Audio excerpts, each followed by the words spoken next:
Welcome to The Sober Unicorn. We are a gay-hosted, all-inclusive podcast about sobriety and addiction recovery for the LGBT plus community and all of our allies. I am your host, Holden, and thank you for joining us today. Hey, it's Holden, and I am an alcoholic. I hope everybody's doing well today. Today, I am being joined by Brandon. Hello. Hey, Brandon, why don't you tell everybody your age, sobriety date, and what your drug of choice was? Yep, my age is 38. My sobriety date is 8/30 of 21, and my drug of choice was primarily alcohol. Okay, well, I'm super glad you joined us on the podcast today here at the Sober Unicorn. And I know that for you and your recovery, there's a huge difference between being abstinent from alcohol and being sober. Can you explain for you what those differences are? Sure, not a problem. So for me, for years and years, I was in and out of, different rooms of 12-step recovery and programs. My big thing with abstinence is I would stop, drinking or doing, other drugs and anything else under the sun that I was doing at the time. And I would just get abstinent, where I wasn't doing anything. I wasn't doing any kind of work to maintain sobriety or actually get in a state of being recovered, or even trying to, start the work to become, of recovery to become recovered. And so for me, I would get abstinent, and I would all of a sudden have this effect, which I didn't know what it was, and I couldn't put it into words at first, but it would be this feeling would come over me of where I'm just dealing with this rawness of my emotions, and it feels like I'm locked up with them, and like I'm in jail, like this mental and emotional jail. And I would become restless, irritable, and discontent, and until I picked up the big book of Alcoholics Anonymous, and really started digesting what it would talk about in like the doctor's opinion. I didn't understand what those feelings were. I couldn't put it into words. And so I would be, in this state of restlessness, discontented, and just, my life would be unmanageable. That's for me when my life really, truly becomes unmanageable, when I don't have the benefit of any anesthetic or any way to chemically cope with everything that's going on around me in life, and I feel like I'm trapped. And, it talks about that a little bit in the big book, specifically on page 52, where it talks about, being bedeviled, where it talks about, having trouble with personal relationships, couldn't control my emotional nature. I was a prey to misery and depression, and I couldn't make a living. And I had a feeling of uselessness. I was full of fear, and I was unhappy. Like I said, I couldn't seem to be of real help to other people. And that was me, to a T, where I would get abstinent. I wouldn't take a step. I wouldn't do any work. And I would just, be completely just brutalized by life. And until I understood, the causes and conditions of what drove me, I didn't understand what the difference between being abstinent and just not drinking and hanging in there was, and actually having sobriety and that freedom that comes along with it. Because to me, that's the true miracle, is the freedom that comes from sobriety. So I think like being abstinent, like kind of agreeing with you, is we have the obsession of the mind, the obsessive wanting to drink, because we use that as the coping mechanism for a lot of things in our life, to escape from the bullshit, to escape from things of our past. And then once we fuel that obsession of the mind is when the allergy of the body kicks in with the craving of drinking and that phenomenon of craving. And so I think it's so important in order to be recovered, as you said, we have to fully understand why we have that obsession of the mind. Because we're not going to fuel the allergy of the body if we don't give in to the obsession of the mind first. Correct. So, I mean, lead us up to stepping foot inside the rooms and actually conceding to doing the program, so you were now in sobriety rather than just being abstinent. So yeah, so for me, what it was, that led me into the rooms, some 15 years ago originally was, I was in this state of, I wasn't doing really well in my life. Like I said, I was stuck. I had no idea where I wanted to go in life. I had no idea who I was, who I wanted to be. And, I grew up in a time and a place where, in my family history, my mom was a drug addict. She's, deceased now. I have an aunt that died from addiction, in her 40s. And, I have this long family history of mental illness and addiction and alcoholism going back for generations. And so, and then, I suffered from the systemic family disease of, alcoholism and addiction. And my mom was in and out of treatment several times growing up, and I grew up in the back of the rooms of AA and NA. And so I kind of had an inkling of, if I can go and get into these rooms and just not drink, I'll be doing a lot better than I am now, and maybe I'll have some kind of direction in my life. And so that's what ultimately led me into the rooms. Now, that's not what kept me in the rooms, but that's what led me in the rooms, and that's when I entered that other cycle of constantly going to meetings, not doing the work, being abstinent, and then still being brutalized by life because I wasn't doing the work. And I can be just as separate, different, and alone in the rooms of AA, not doing the work, as I can be out there in a bar with a head full of AA and a belly full of booze, trying to drink like normal people. And so that's a place where I went into, and that was a really dark period of my life. That was, to me, ultimately darker than previously, because then I was, one, progressing into the later stages of my alcoholism, as we all do. And also, I had all this knowledge of the big book and, what I'd hear in meetings and, having a sponsor and them relaying stuff to me. But then there was nothing I could do about it because I didn't have that power. Like it talks about, in the big book of, having that lack of power. And I needed that power greater than myself, obviously, but just where do I find it? And so I didn't understand that, and it took me a long time to comprehend that. So take us to the point where you were finally able to comprehend that you had to depend on a higher power greater than yourself, and how you came to terms with realizing that you are no longer in control.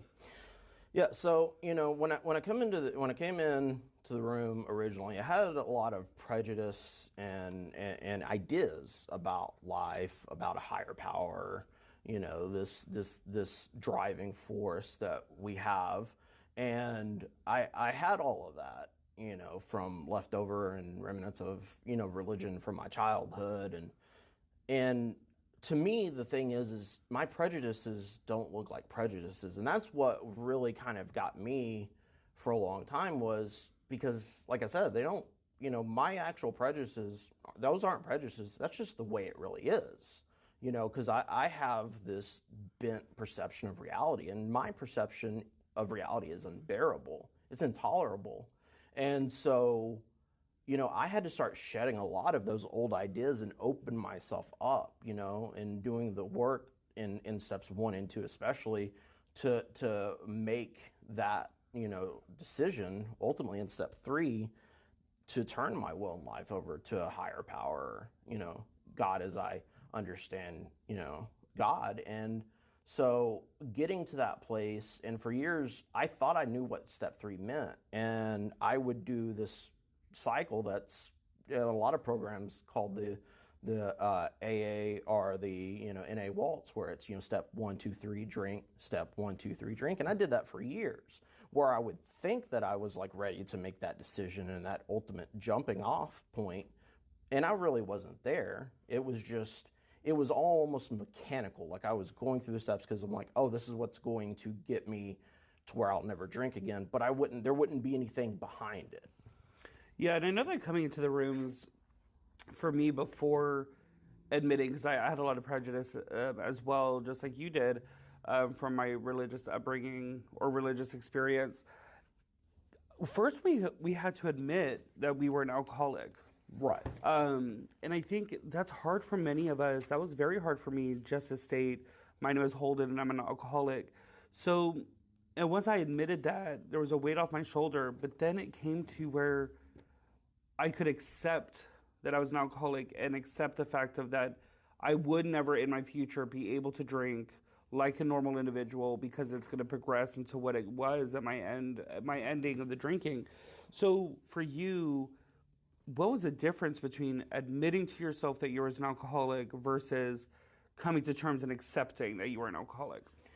Yeah, so, and the thing with me is that, yeah, I could admit that I was an alcoholic, in high school and in my early 20s before I even got into the rooms because I knew what it was, to be an alcoholic. And anytime I woke up in county jail or, mental hospital or psych ward, I could admit it, to the staff or, to the judge. But to truly accept that I was an alcoholic, that to me, that's a completely different jumping off point.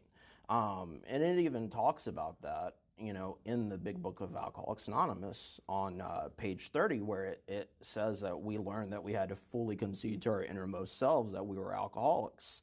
This is the first step in recovery. And those two lines for me sum it up, that until I was ready to make that determination of not just on a intellectual cognizant level, but on a very innermost soul searching level of tapping into that ability to surrender that and just forego everything that I feel like I know about life and I know about this disease and this malady, that I am actually an alcoholic and there is no alternative for me except to do the work, to pick up the spiritual toolkit laid at my feet. I wasn't prepared to do anything that it required for me to actually, sustain abstinence, get to that point of sobriety and in recovery, and ultimately do all the work to become recovered. So for me, that's really what it was, and that's part of the process that it talks about in the literature, where one of the processes of the soul searching, leveling of our pride, the confession of shortcomings, which the process requires for its successful consummation, and that's on page 25 of the big book. But I had to do all of those things. All of those things are part of our requirements for the process to be successful. So, that for me, that was the first part of that, and that, almost like a domino effect. That was the first domino that has to tip over, and the rest of them start falling. And without that first initial tipping of that domino, nothing else can follow after that. And I think, as you said, you kind of did that, the wall towards 1, 2, 3, drink, 1, 2, 3, drink. I think maybe at that time, as you were admitting you were an alcoholic, which for some it's easy, for some it's not. But I think for you to move forward past that third step and not drink was, I think, maybe around the time that you were accepting that you were an alcoholic, that you knew you had to work the program in order to truly finally concede to it and not be able to drink. So once you were finally able to move past that third step and go into the fourth step, how much better did you feel doing that fourth through seventh step? I felt, I felt not just better in the sense of where I did, especially, the work I did in 4 and 5 of doing those and feeling any kind of relief, or, because for me, it wasn't so much of, going to someone with, my secrets or a confession of sin, or, sharing with someone, stuff that I've hidden about myself. For me, it's this process of transformation that I need to really do in the work in steps 4 through 7 in order, and 4 through 9, and ultimately 4 through 7 for, for my internalized, self to grasp what's going on, and then turn it over all of this to God. And then of course 8 and 9 is me going and actually doing the required piece of admitting my faults to others where I wronged them. The thing about it is like doing that work, like I said, it's where I have that 180-degree turn where I start turning towards something bigger than myself. And, I've identified, that God can take away, this compulsion to drink. But, like it talks about, you know, I have a whole world of problems where drinking and using any other chemical is just really, that's just a symptom of a much larger problem. And, it talks about, being, self-deluded and self-seeking and selfish. That is the root of my problem. And until I was ready to face that and be rid of all that, then there was no hope in my recovery. Because, I have to go in, and with God's help and grace and mercy, dismantle my ego and my perception of others and, these old ideas and these prejudices that I have in 4 and 5, and then turn them over to God, and then go and clear the wreckage of my past in 8 and 9. Yeah, and I think, 4 through 9 was a huge turning point for me because I think especially taking pen to paper, it was very eye-opening on the root of why I drank. Even though I was like, oh, I'm just having a good time, I didn't realize there was so many deep-rooted things and so many wrongdoings of others in my addiction phase.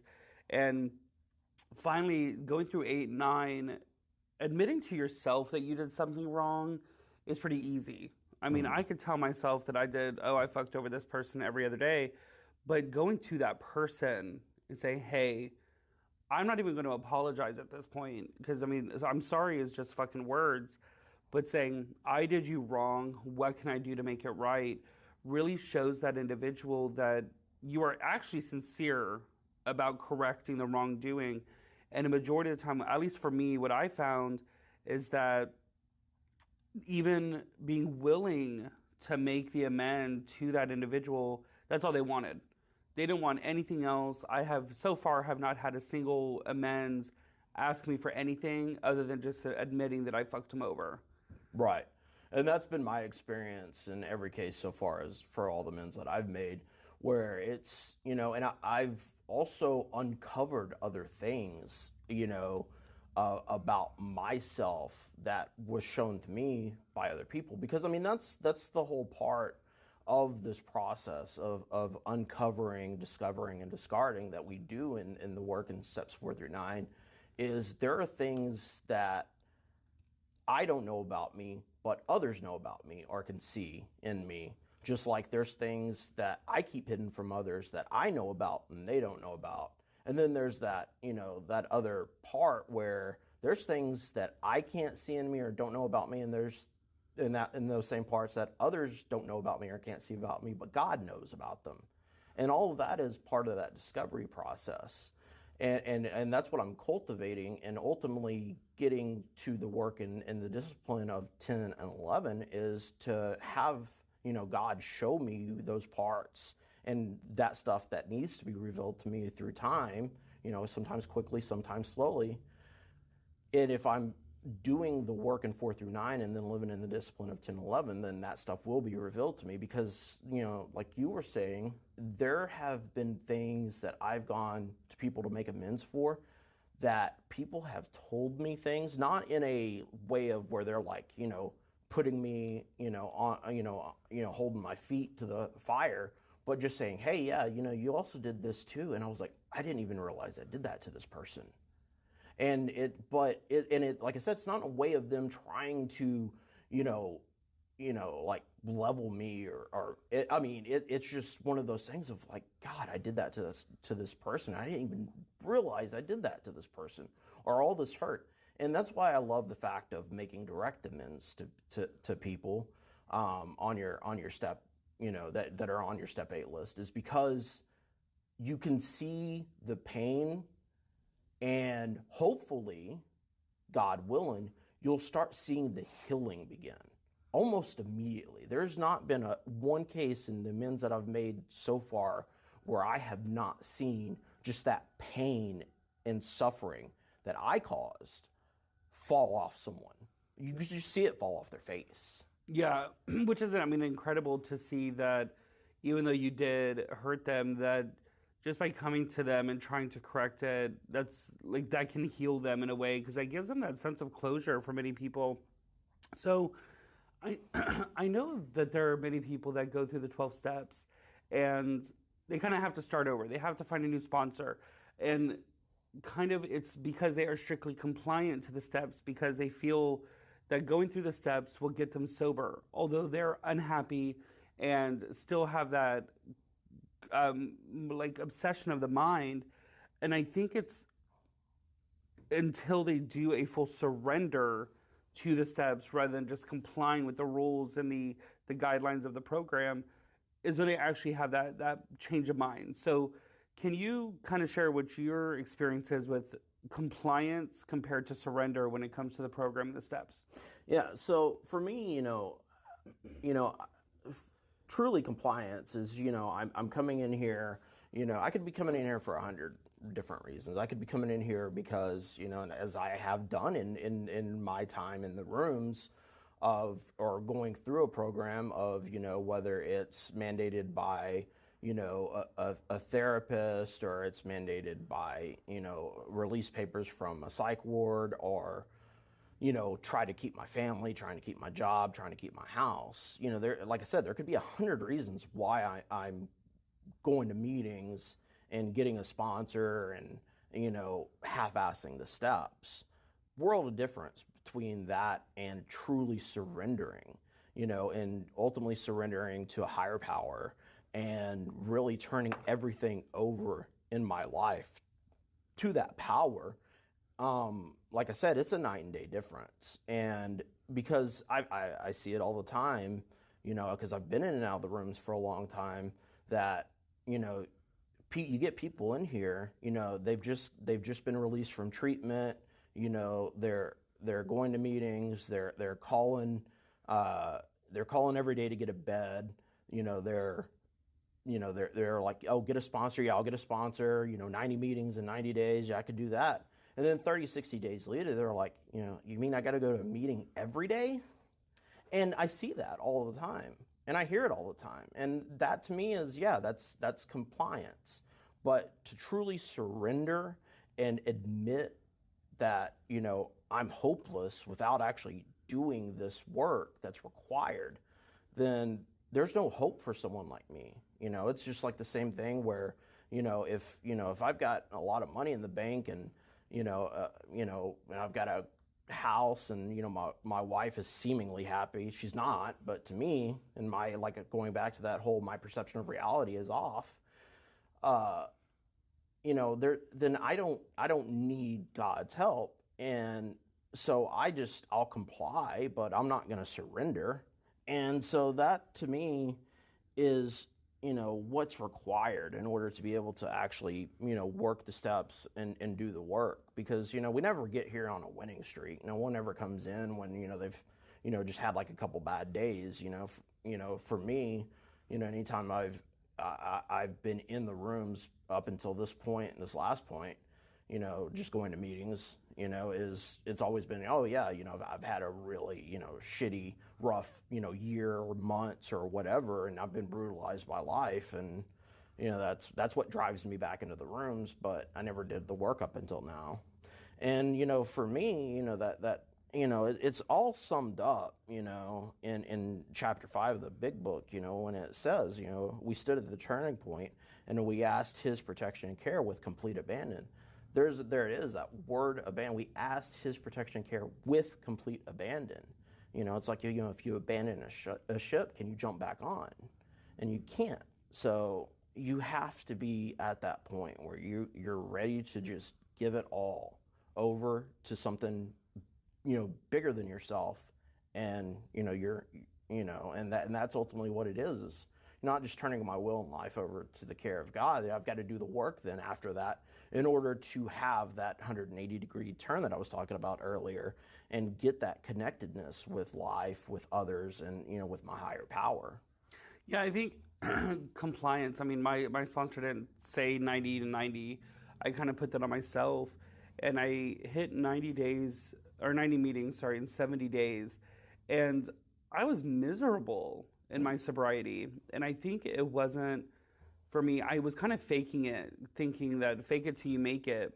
And it took, I would say, 3 months into my sobriety, and I actually just celebrated 4 months a few days ago.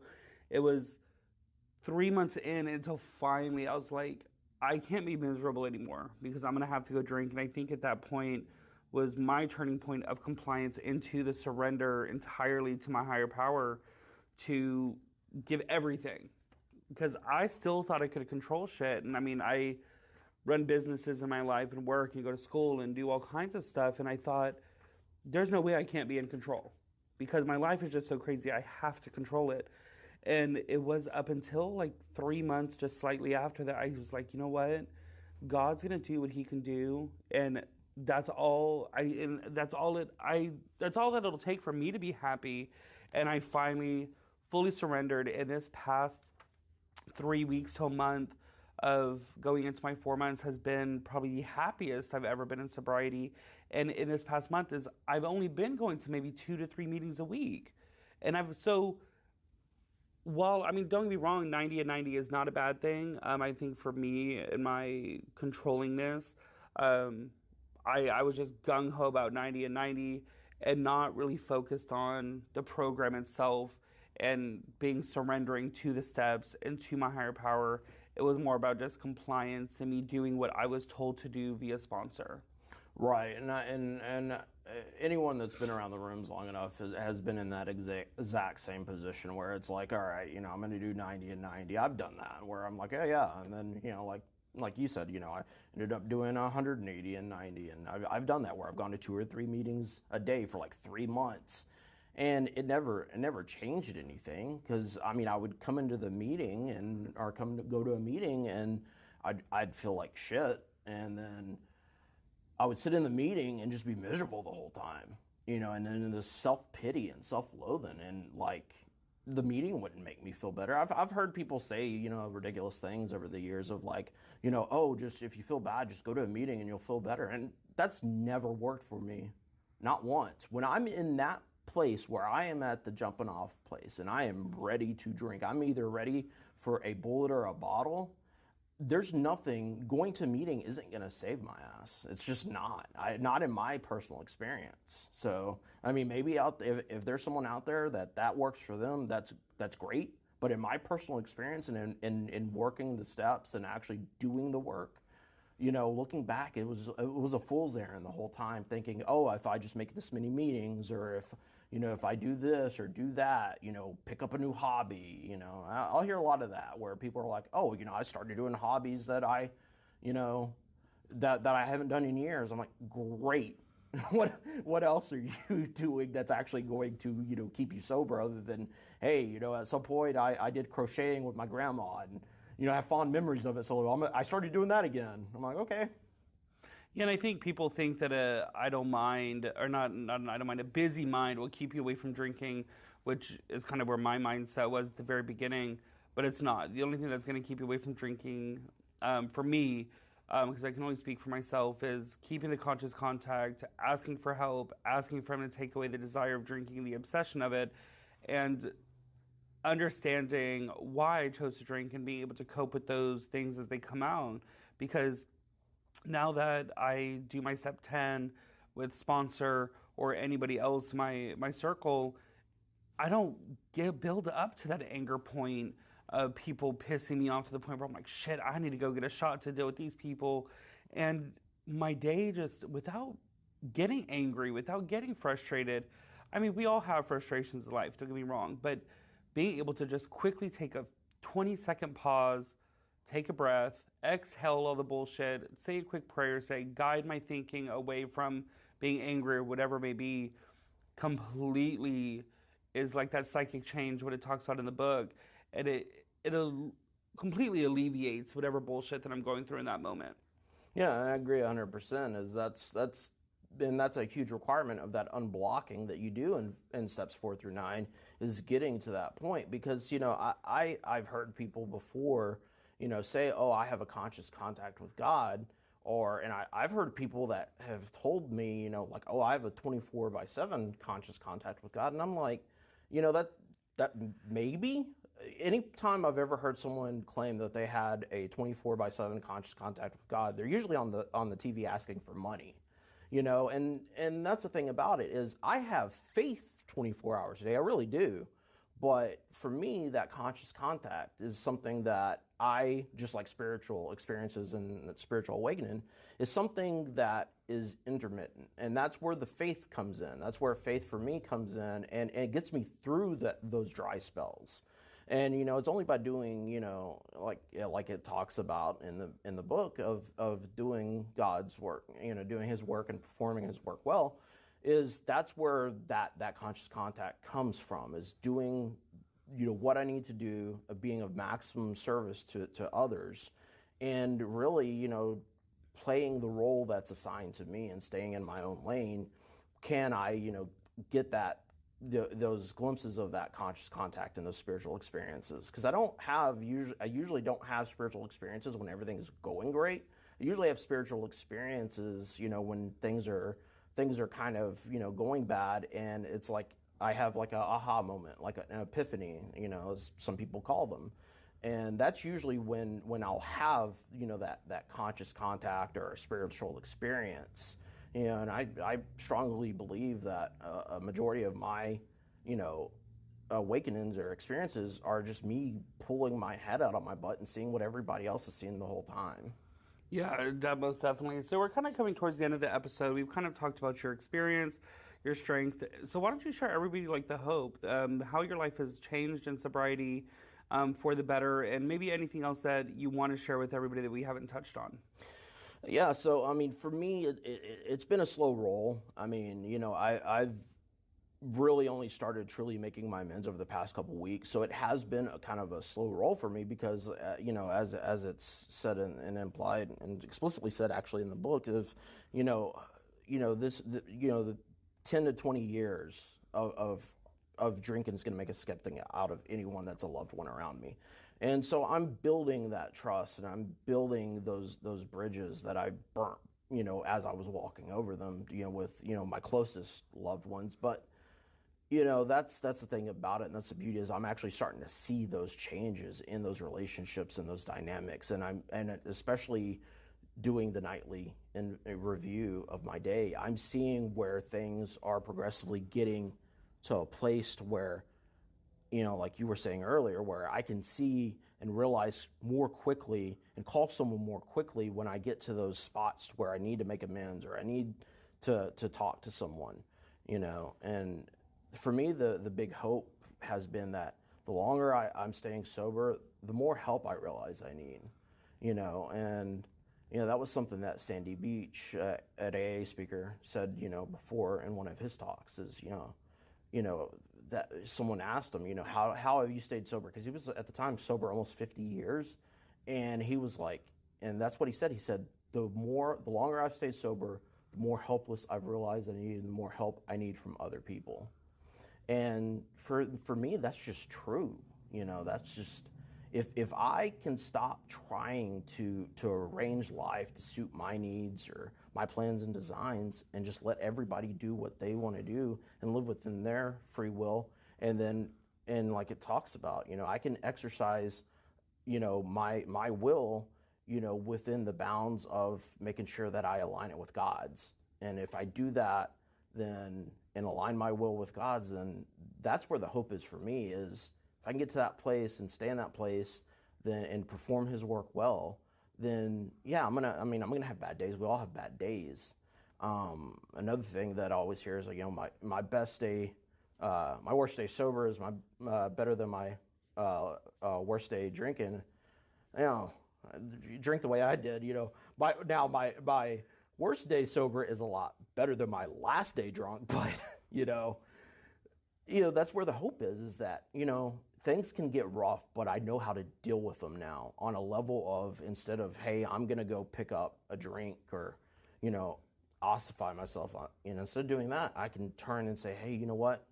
I need to do a little bit of action here. I need to get, spiritually connected, and I need to help someone instead of worried about, what I want to do for myself. Yeah, I mean, service is incredibly important, I feel, throughout the program. And being of service to others without any expectation back, with anything, you don't want anything from this individual, you don't need anything, you don't expect it. When you are doing things out of selfless acts for other people, especially alcoholics or any other addicts that are still struggling or at the beginning stages of their sobriety, or even long term even, it helps you stay sober. And I think that's the key in the program. And essentially is helping others helps yourself stay sober. I know when I first started calling my sponsor, bitching, complaining about my day or about this or about that, and I finally apologized. I was like, oh my God, you have your own issues, let alone dealing with my own bullshit. And then he's like, nah, dude. He's like, for one, that's what he's there for. But for two, he's like, you help me stay sober. So, which is super important. But, so, I mean, thank you so much for joining us, Brandon. Mm-hmm. So being a Rainbow hosted podcast, what would you, I know what do you identify as sexuality wise? I am bisexual. All right, well, good to know. No, I'm kidding. So what would you tell the person in the LGBTQ community that is still struggling right now? Really, the thing is there is a huge fear of coming into the rooms and being different. I mean, because I know within the LGBT community that you're already feeling pretty different from everybody else alone without going to a room of now I've got to identify as one of these drunks. So there's a lot of fear in that couples with that of the fact that some people have an inkling of what AA is. They know it's a spiritual program. A lot of people misidentify as a religious program, so they think they're going into like a religious room. And there is a lot of misgivings and associations of, especially people that grew up in the church that are like us, that are that have a sexual orientation that doesn't line up with certain principles that we're beaten over our heads with when we were kids. That you're gonna immediately be cast out, and you just gotta that's not what any room I've been into has been like, and I and so that's why I'm like just go for it, face the fear, don't let something else, another excuse, keep you from really doing what you need to do, and that's get sober. Yeah, that was my excuse, and I have found that coming into the rooms, I mean, and when I speak, a purse falls out of my mouth, and so I can't try to closet myself, and the rooms have been more than accepting to me in any room that I've walked into. So thank you again for joining us. Thank you again for listening to today's episode. Hit that follow button to be notified about new episodes every week. If you'd like to reach out to us, you can find us on Instagram at The Sober Unicorn Podcast or on our website at thesoberunicornpodcast.com. There you will find our episodes as well as our very own sober-owned shop featuring products from small businesses that are sober-owned. And remember everyone, don't be normal, be a unicorn, but better yet, be a sober unicorn.